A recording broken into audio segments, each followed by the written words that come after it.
you doing? This is Chairman Wilson with LSU Football. I'm starting a new podcast series entitled Total Preparation. I'm doing this for all our student athletes, newer student athletes, transfers, high school student athletes, so they can talk to our fan base, so that our fan base can know our student athletes a little better, find out things about them, understand why they do what they do.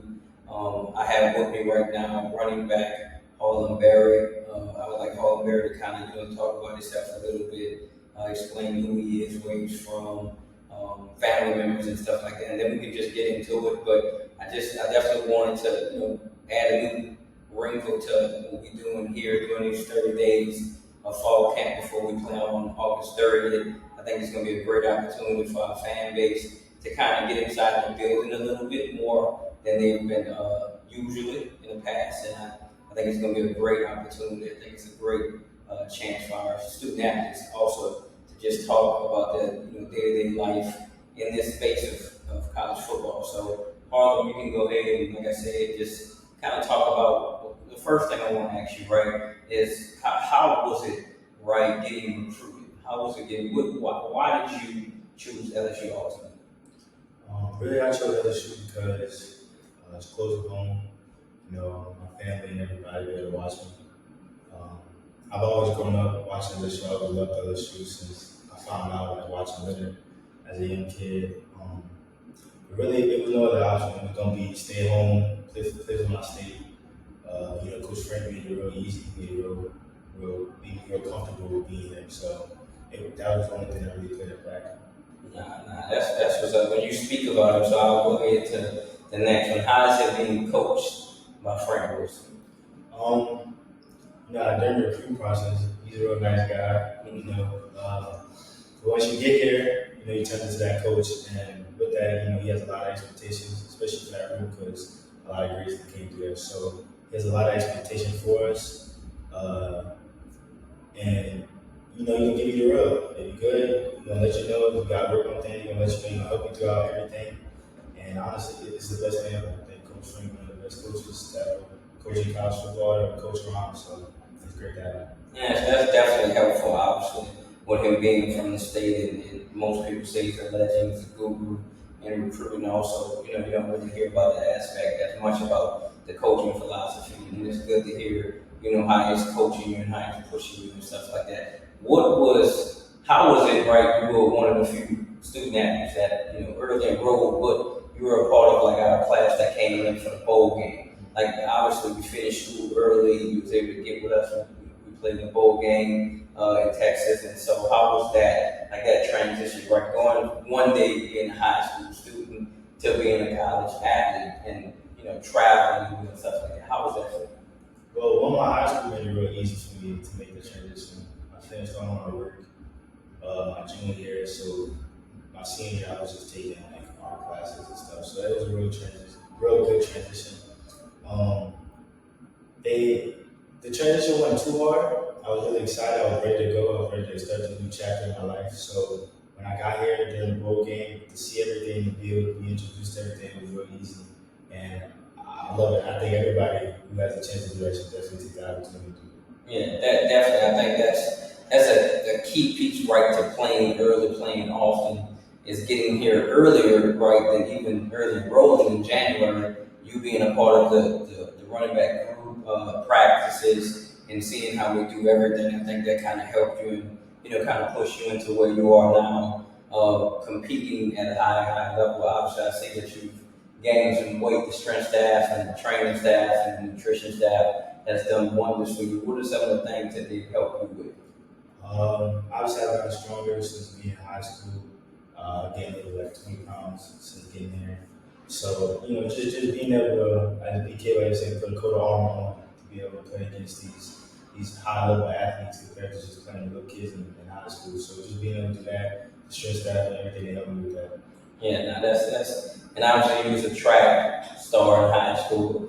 You're going to focus really mainly on football here, but that track background has helped you, run at a high level. I think they had you a couple of times at 20 to 22 miles per hour, and so you're one of the faster players on our team. Who would you say speaking from the track background, who do you say is probably the fastest? Top five. Give me your top five. So I would say you're probably the top five, right? Yeah, You think? I think so. But if we're gonna go off of just being on the field running, obviously Chris, obviously Jelani. Um, CD, I don't know about CD no more. I don't know about CD. Everybody say Caleb straight line speed, run 23. Philip up there.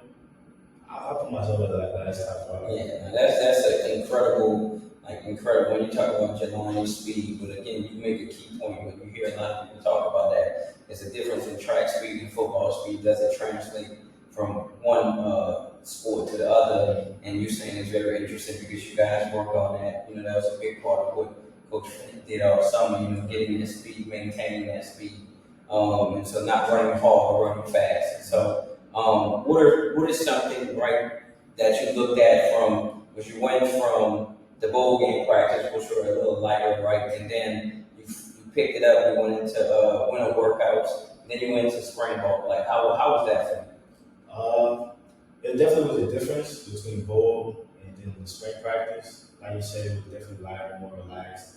Everybody kind of having fun. But once spring hit, that was a different story. Waking up that early, getting used to that.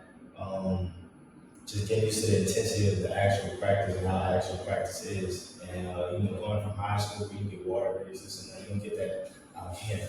So it definitely was a difference. And I'm glad I went through that. So to prepare me for the fall, for what we got to go through right now. Right, and as we get to obviously, as I say, the 30 days of fall camp, what is something that you're looking forward to this season?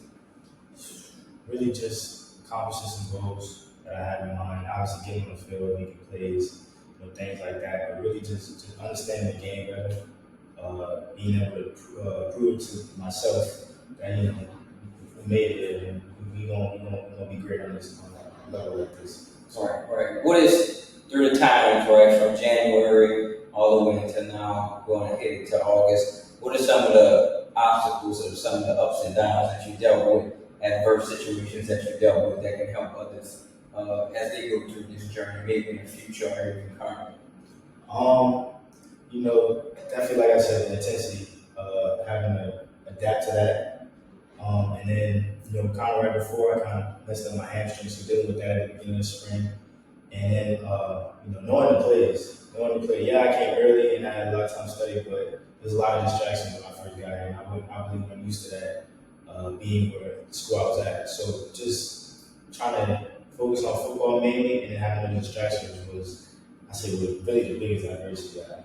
Gotcha. And I know who's a couple of guys, right, that's been helping you with that, being that you're a freshman, really enrollee, kind of helping with that transition that's kind of got you up to speed.